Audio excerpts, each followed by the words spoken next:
Good evening. Welcome to Second Wind. We'd like to thank our sponsors of the Northern Pacific, Freddy's Feed and Read, Kinko's Copies, and the University Center Bookstore. Our readers tonight are Phillip Burgess and David Curran. Our first reader is Phillip Burgess. Phillip grew up in eastern Montana and is a veteran of the Vietnam War. After that war, he traveled across the United States and Europe several times, working at a variety of jobs. It is out of the wealth of these experiences that he writes his poetry. In addition to being a poet, Phil Burgess is a counselor of veterans in Missoula. Please welcome Phillip Burgess.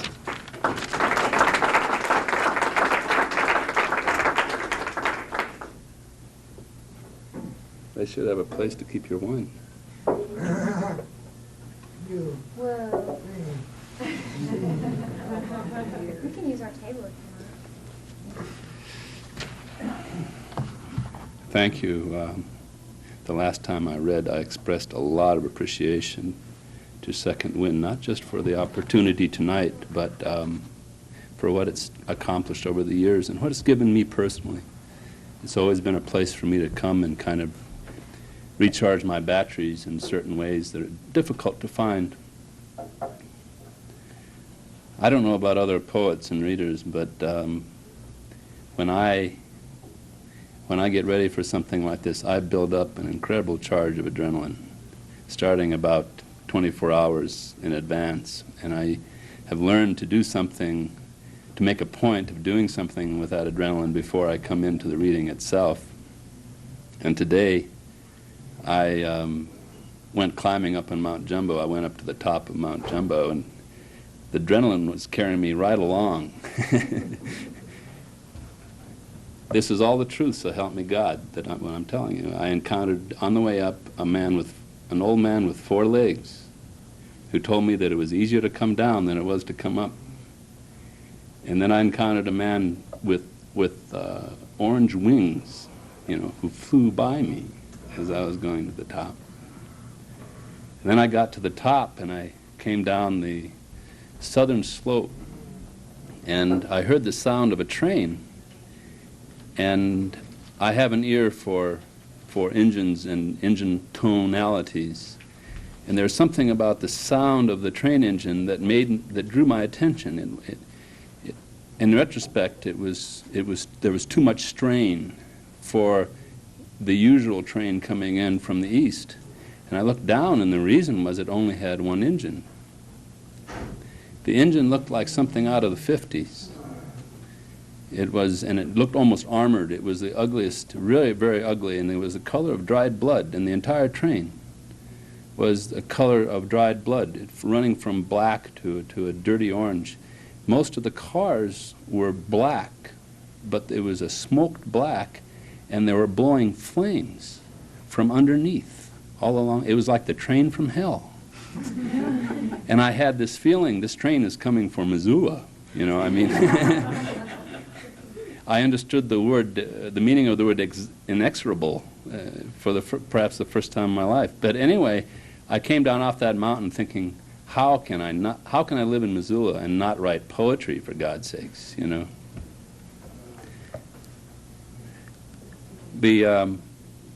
Can you hear me in the back? I grew up, I have 3 passions, Badlands and Vietnam, not so much Vietnam, but Vietnam veterans, and poetry. And that's why I love writing, but even more so reading, because I can combine all of the above in one exercise. I read this poem during my last reading, and I'm reading it again simply because I love it. It's a true story. It's divided into 3 parts. The title is Friendly Fire.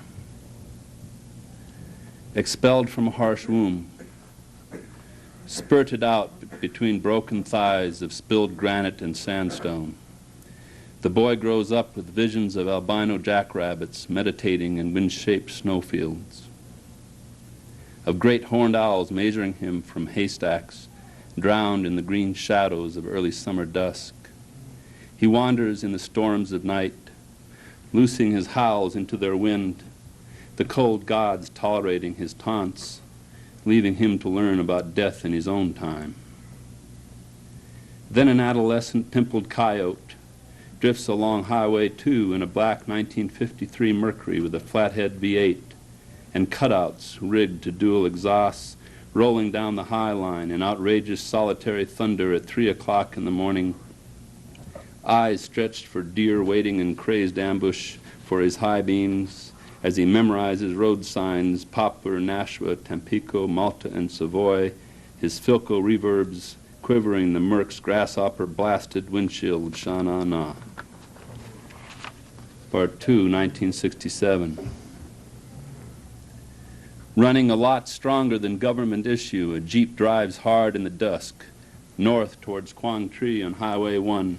Squirrely on the broken ruts and potholes, the driver hunched over the wheel, feeling lonely and foolish, riding without shotgun in a dangerous place at a dangerous time, comforted only by the M14 and its jerry-rigged clamp beside him and the folded-over photograph of a black 53 Mercury in his billfold, eyes stretched for ambushes, echoes of Ray Price, drunk and propped against a dead mic. The night life ain't no good life, but it's my life. Tracers streak across the road as the Jeep hood tries to fly, and he remembers nothing but the thunder of those night runs across Phillips and Valley counties until he wakes stripped in bloody and dangerous hands, Poplar, Nashua, Tampico, Malta, and Savoy, sha-na-na. Part 3, 1990. A heavy man in work clothes shows signs of middle age as he works a jackhammer on the shoulder of Highway 2. The dull thunder of the gun rolls across the Milk River and pricks the ears of a solitary white horse a quarter-mile of silence away. The man pauses to light a Camel Straight. Looking north across the Canadian line towards Val Marie, he leans against a Montana State Highway pickup truck filled with road signs. Poplar, Nashua, Tampico, Malta, and Savoy, sha-na-na.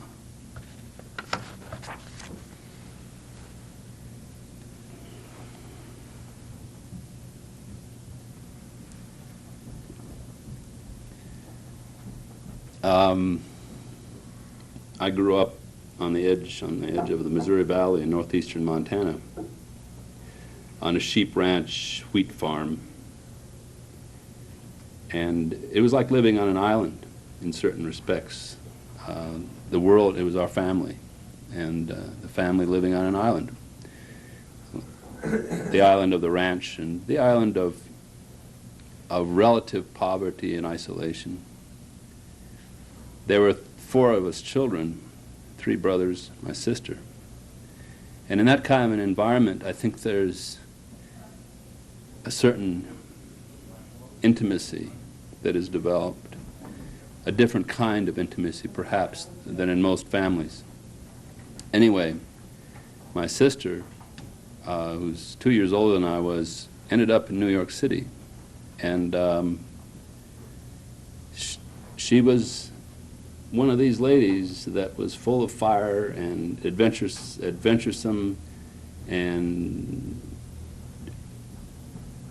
you wouldn't have predicted exactly where she would have ended up, but you would have predicted something very interesting and exciting. Something happened about 15 years ago to change things, and since then she's deteriorated psychologically and emotionally. And about a month and a half ago, I got a call from a hospital in New York, and it ended up with me having to give permission from the family for her to be put into a hospital.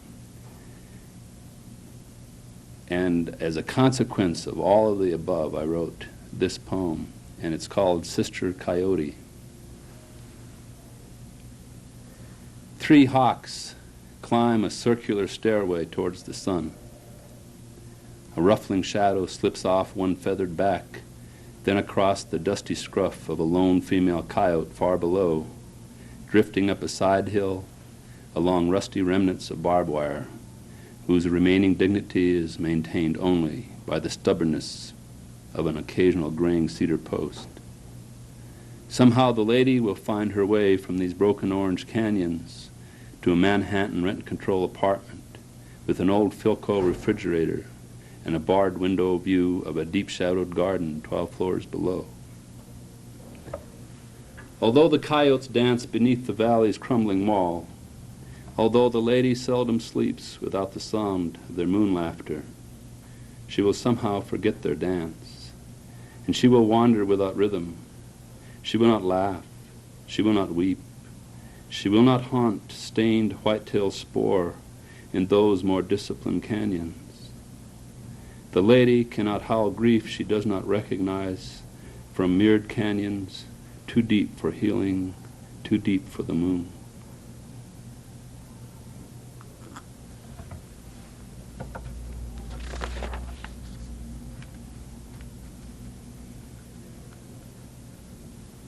When I traveled for about 10 years, I guess, or I should say that my mind was traveling, certainly. It was the only thing that was important to me for 10 years. And during those traveling, I made an art out of finding cheap places to live in strange towns. You know, basically, it was flop houses. And I remember my first flop house was in Orlando, Florida. Basically, in flop houses or places like that, there are two kinds of residents. One is a transient resident. Some of them are people on their way down, some of them are people on their way up, and some people are there to put in their years of old age or illness. And coming from that, I guess I'd have to dedicate this poem to all of those people living in all those flop houses. It's called Camel Straits.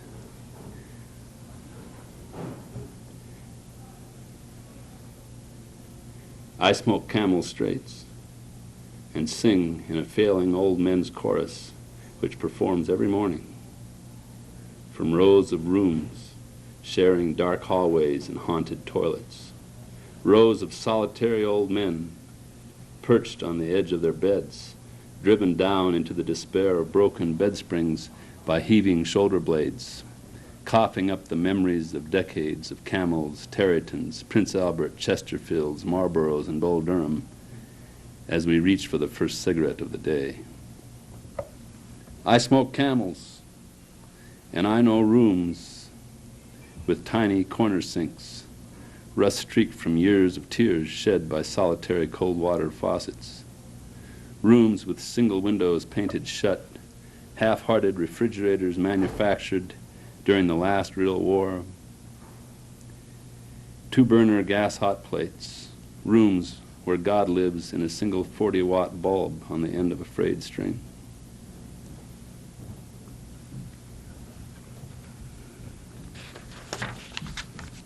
About 5 years ago, I started writing my own Christmas cards. Well, I started writing poems and sending them in my Christmas cards every year. It's a great project, usually takes about a month of my spare time. A couple of these poems are poems that I've never read before, but that I have sent out in these Christmas cards, and this is one of them.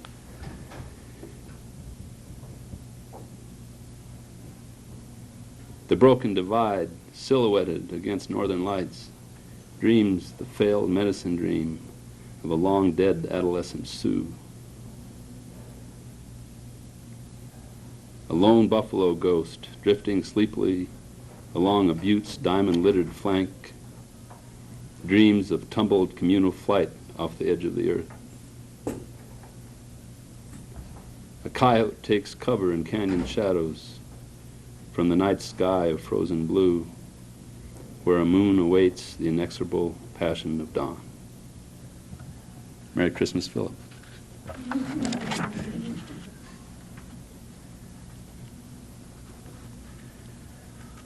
I love traveling, I love driving, I love hitchhiking.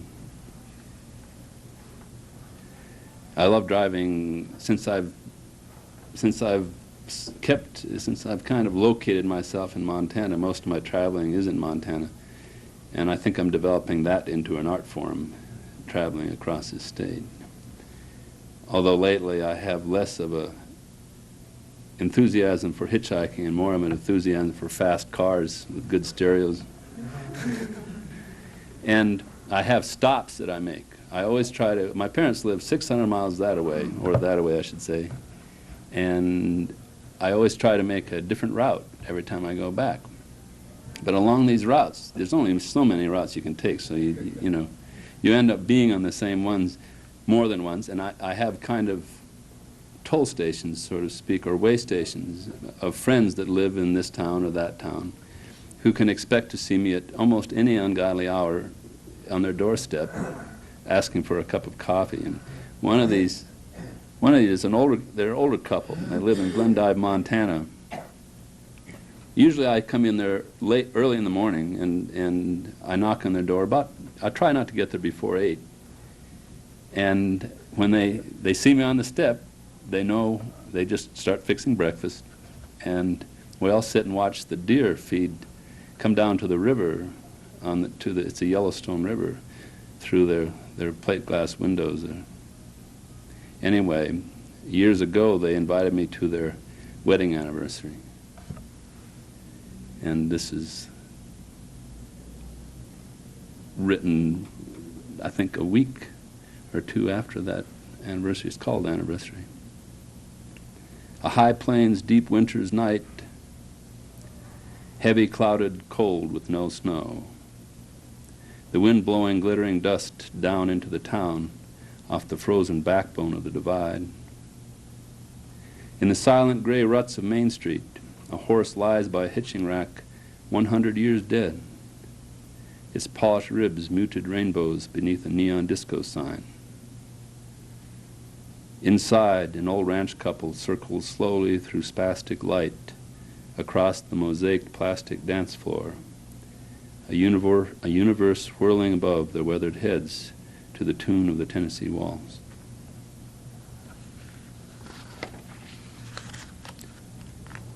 Last year's Christmas card. Sometimes I have, for want of a better word, visions or images that I carry with me, sometimes for years. Sometimes they stay forever. I always have them. Sometimes they just come and they're very strong for a while and then they go away. And this poem is simply a description of one of those visions. The title of it is Winter's Mare. Heavy with ancient memories of grace and the ghosts of 1,000 riders, the solitary horse moves slowly from the canyon of deep winter shadows towards a moon trapped in river ice. Diamonds sift down from a cottonwood onto quivering yellow-white haunches, a cold night for crossing frozen water, a cold night for an old dreaming gypsy horse to step over the moon.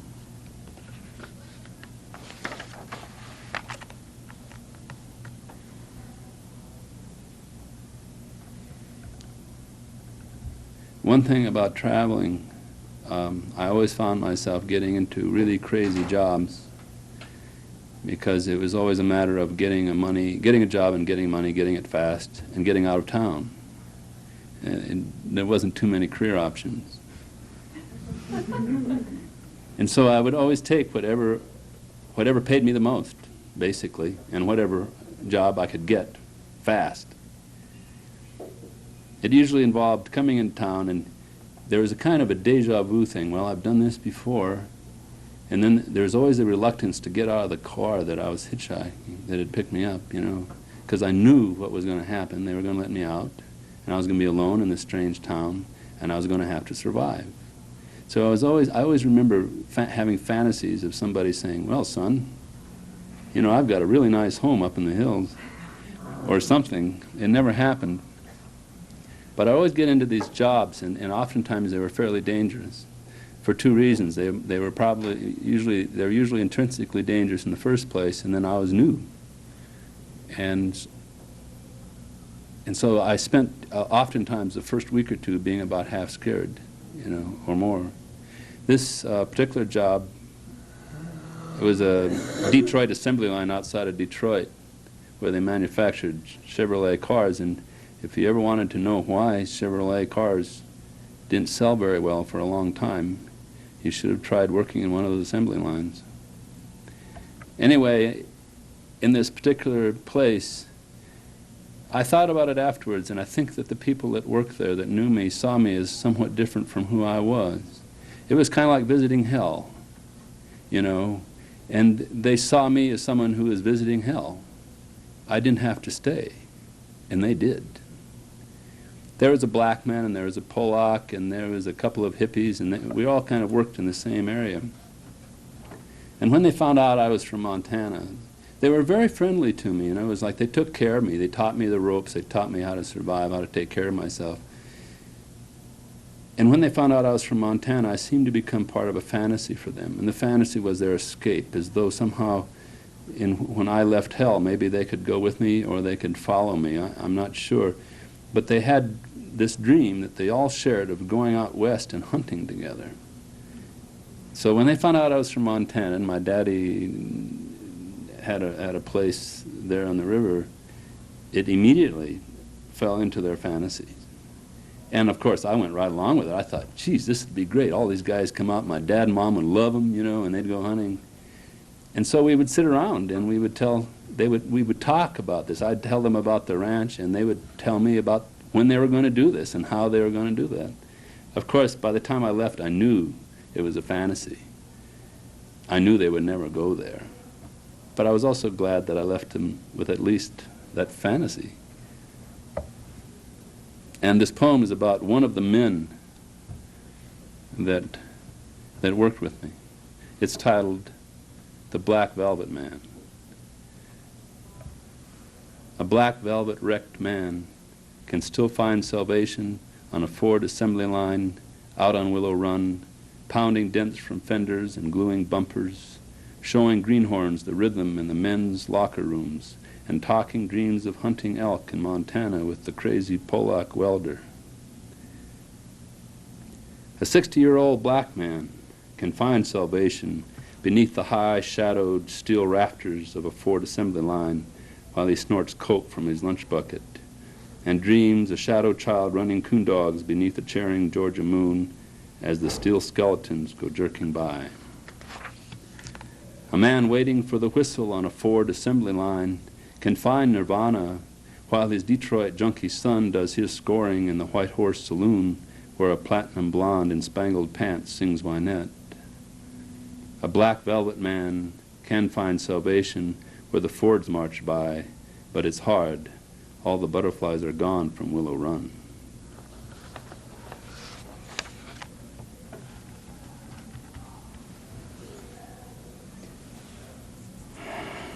I've been working on this damn poem for about a month, and it's not finished.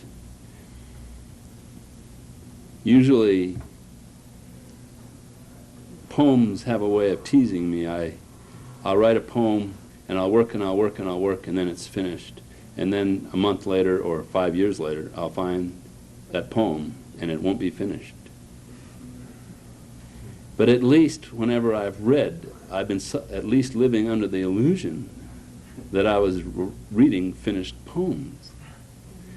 This poem I'm reading knowing that it's not finished, but I tried really hard to finish it for you all, and by the time today rolled around, I was so obsessed with it that there was no way that I wasn't going to read it.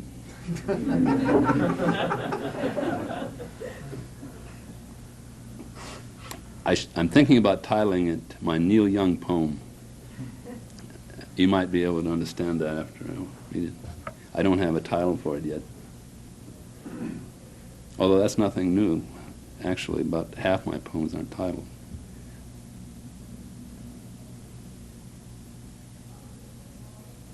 The title should say something about angels.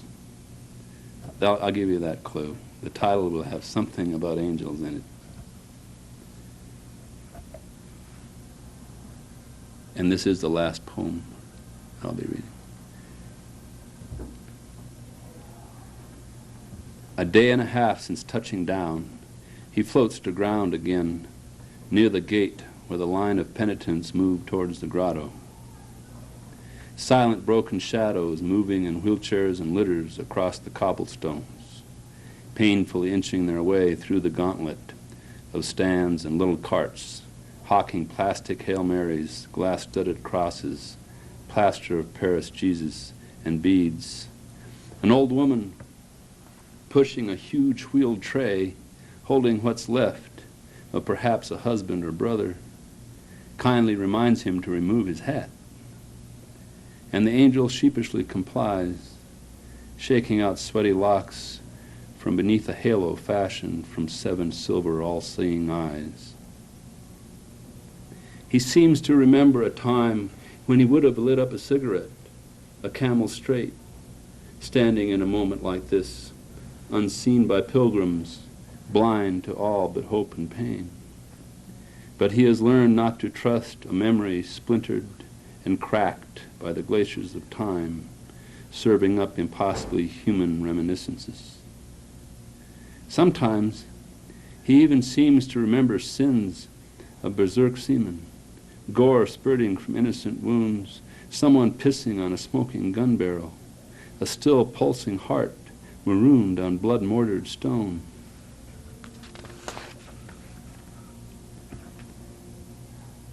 As the grotto darkens with the shadows of the penitents and of evening coming around, the angel swings his pack up on his back to stride towards the west edge of town, his wings lately become as capricious as his memory.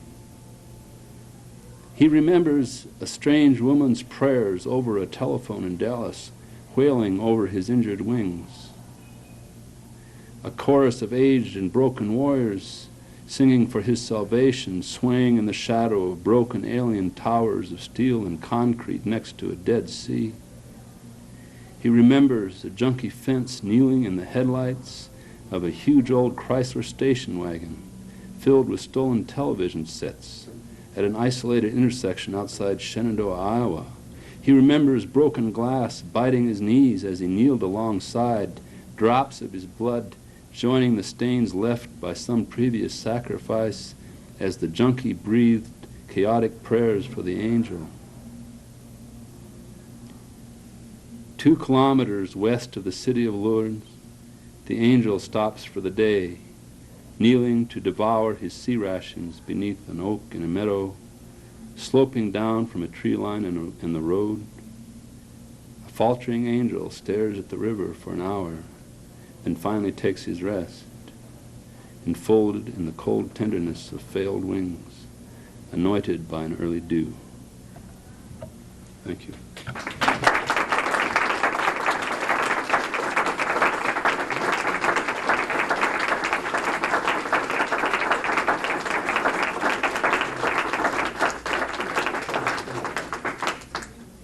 Our fiction reader tonight is Dave Curran, and he graduated from the MFA program here in 1988. He's currently the editor of Cut Bank magazine, and he co-wrote an episode of Wise Guys, the television series, and it recently was re-aired over the Thanksgiving break. Maybe you saw that.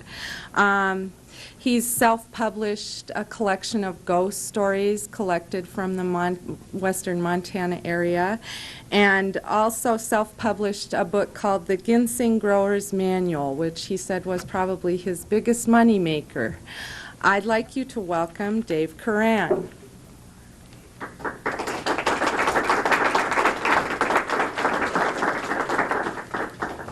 Thank you. Years ago, I collected ghost stories from around Montana, and I put them together in a collection called True Hauntings in Montana. And most of the stories in this collection were true, except for one, a story I called A Mailbox. And I occasionally read some of the true stories. from time to time, and I never got a chance to read the one fiction story that was in the collection. It's one of my favorite stories, and I thought I'd read it tonight. It's called The Mailbox. On July 16th, I was jogging through the cemetery by Evergreen Street, thinking of Pam, when I saw this strange tombstone. Gasping for air, I shuffled over. The tombstone was earth-colored marble carved to look something like a mailbox with a wide slot just above the name. Her name was Wendy Patterson.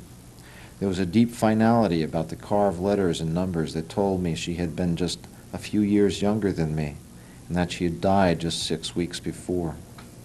I noticed then that the mound was a bit higher than its neighbors, the grass the slightly greener color of a newer grave.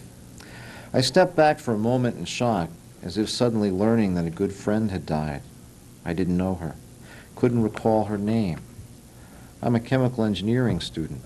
I hardly ever read newspapers. Still, I felt a strange, uneasy curiosity just the same. As a slight breeze rustled the green leaves above me, I read the words just above the slot. I've died so young I've hardly had a chance to live, to touch, to be. If you have a message for me, please leave it here. I'll hold it dear. Her parents, someone, had spent a good bit of money on the thing, corny poetry and all. Kneeling, I peered into the slot, my right hand touching the upper part of the stone.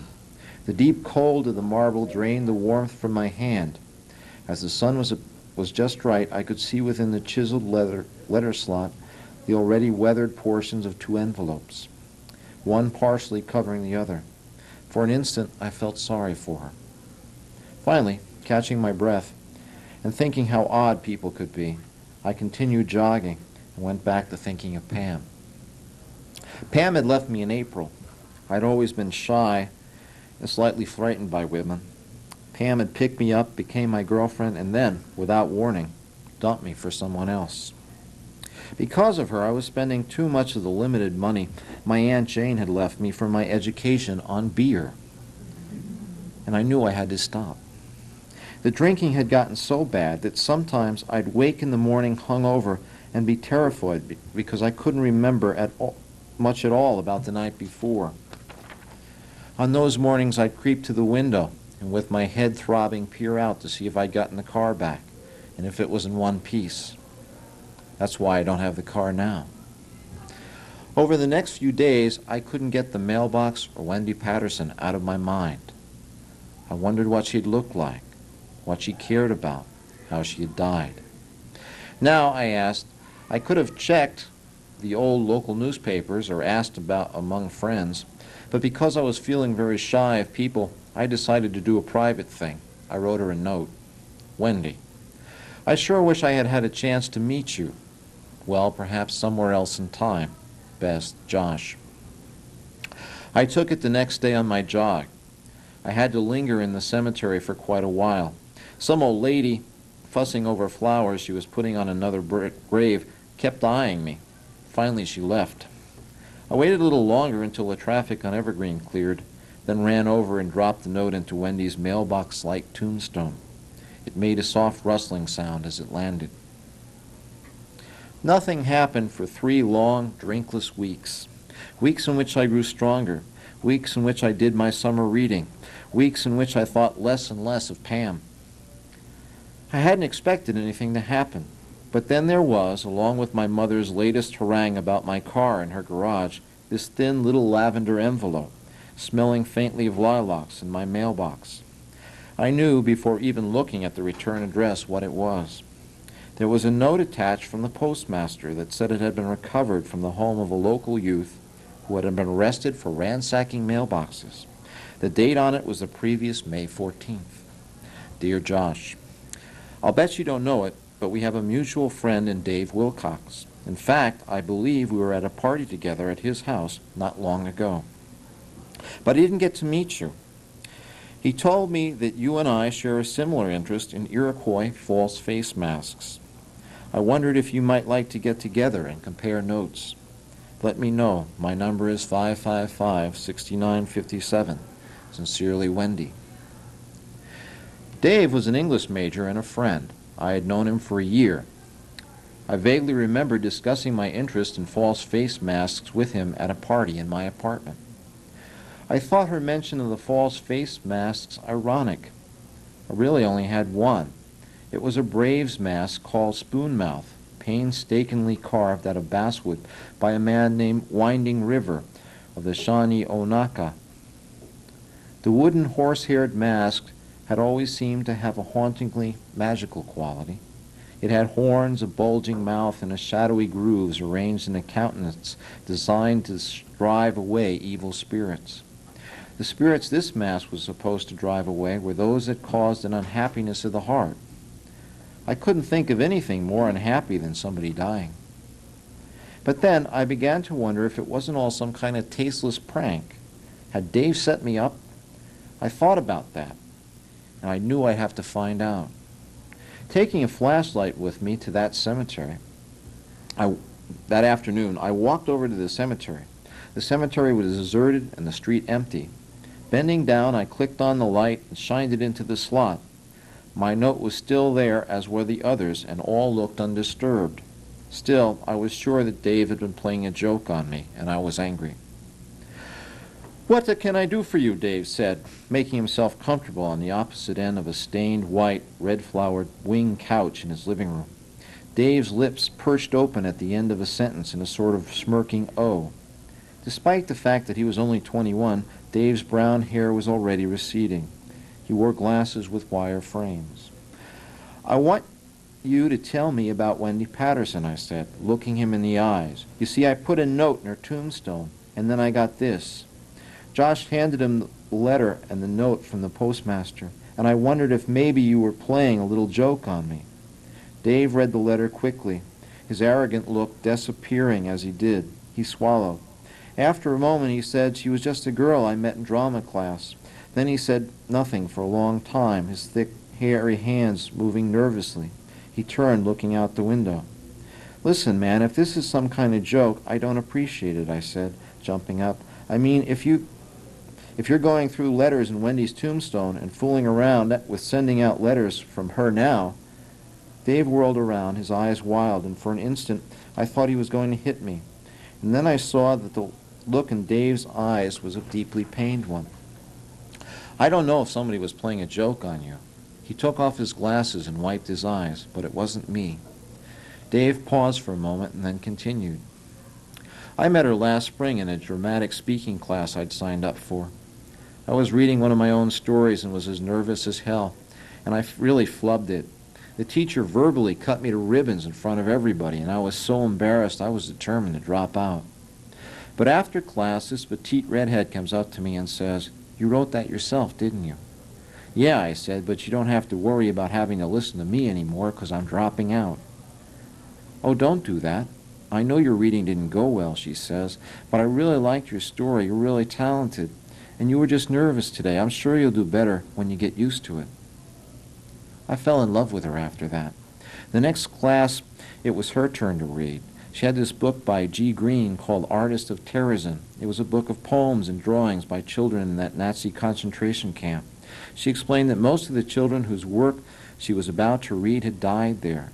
But she said that she liked the poems because with what all those children were suffering, they still had hope.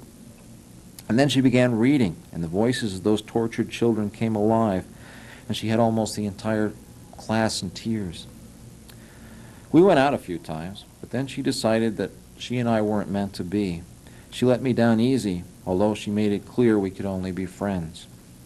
Walking over to the bookcase on the northern wall, Dave pulled out a play program and handed it to me.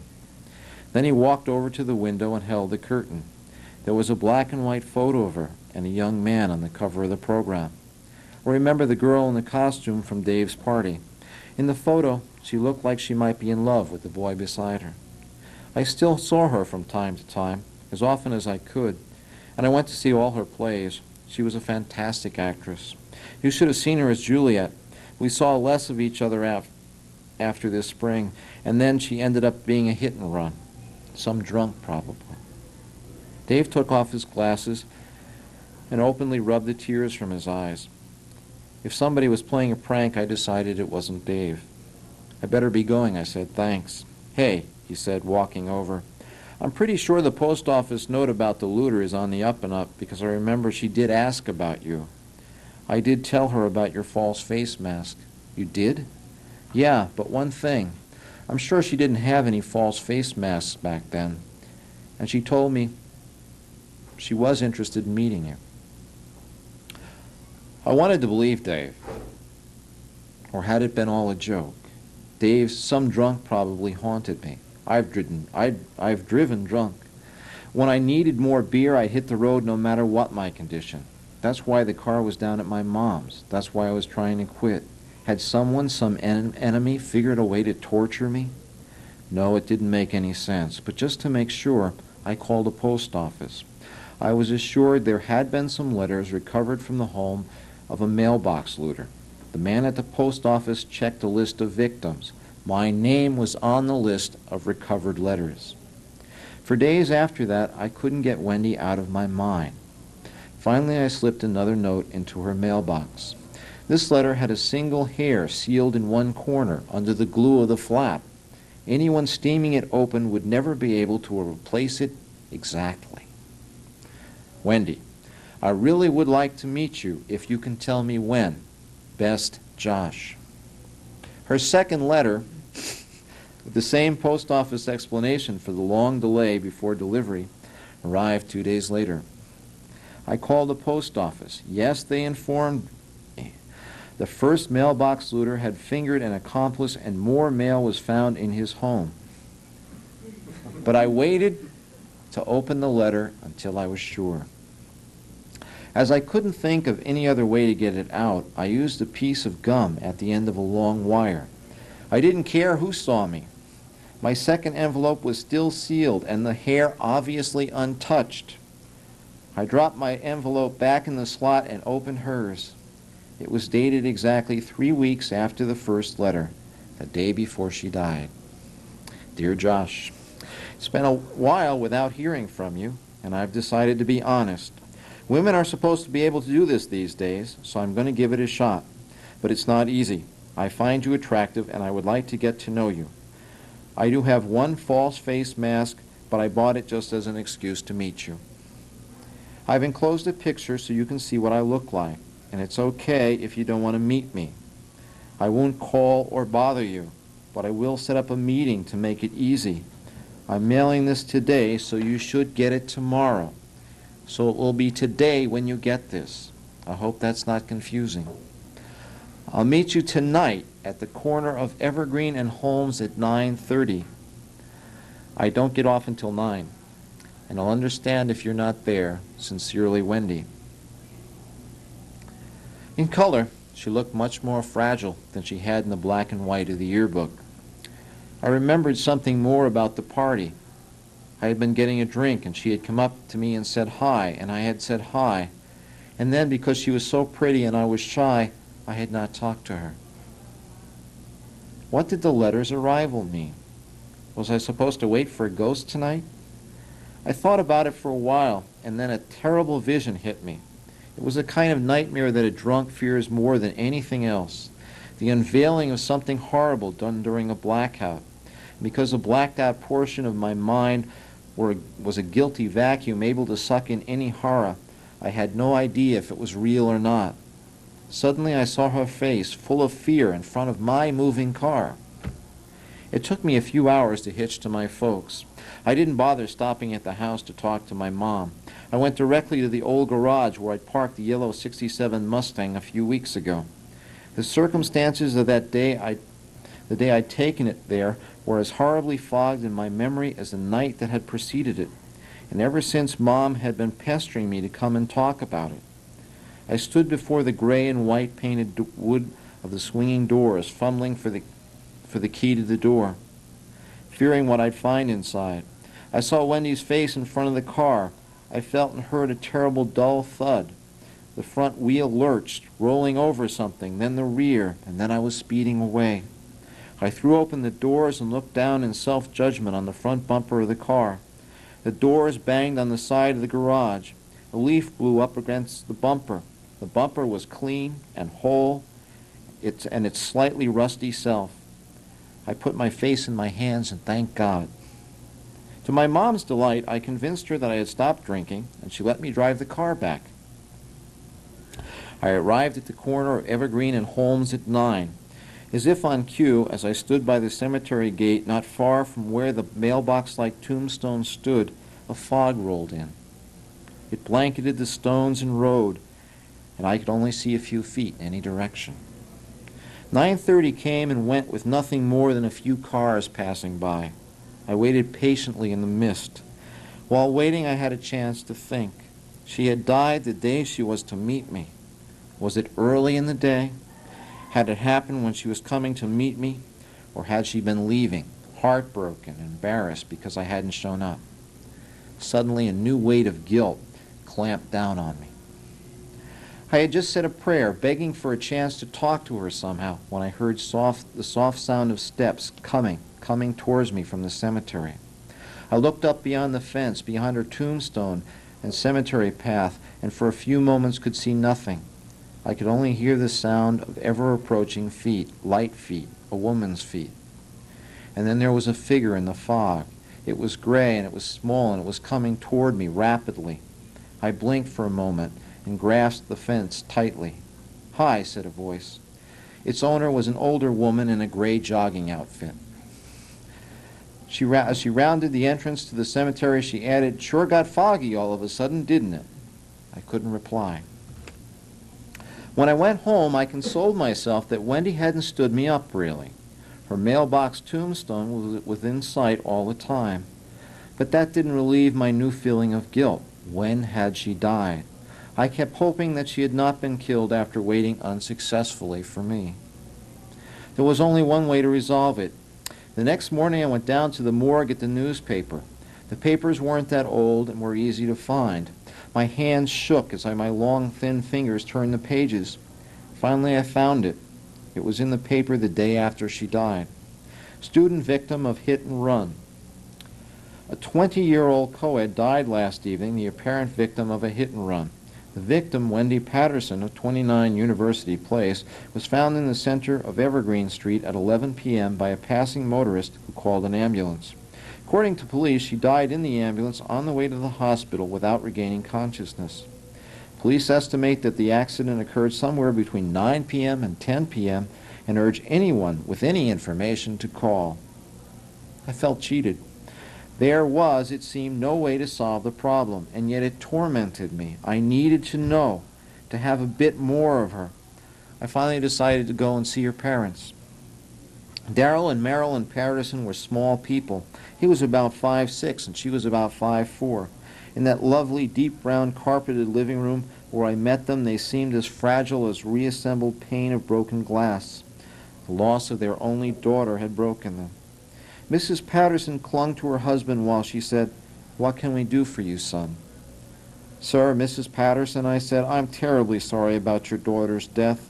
There were tears in my eyes. The thing is, I think she may have been waiting for me when she died, and I didn't even know she was there." "I don't understand," Mrs. Patterson said. There was a quiet, understandable reserve in her voice, as if she didn't know what to make of me. I handed them the envelopes with the postmaster's notes and the letters. I told them about putting notes in her tombstone. They seemed relieved and touched. Obviously, they were the people who thought of the tombstone, and as I expected, they found a bit of consolation in my response to it. They read the letters and looked at each other in silence. Finally, they looked at me. There were tears in both their eyes.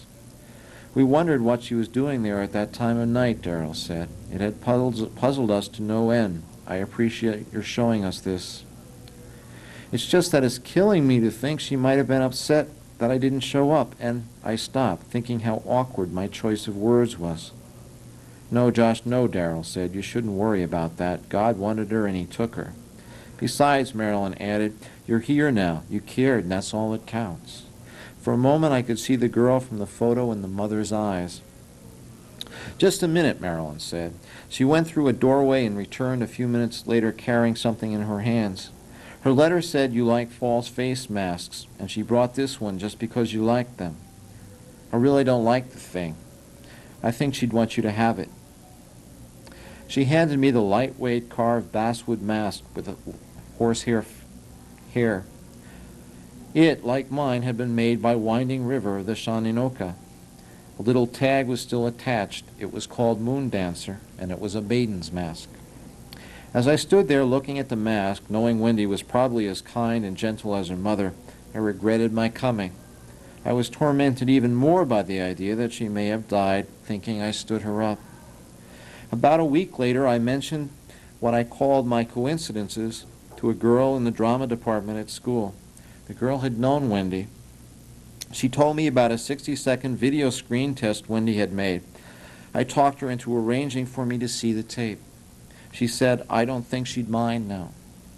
The next day, she led me to a little widescreen viewing room, wound the tape into the appropriate spot, and left me to watch it alone. My fingers trembled as I switched the recorder on.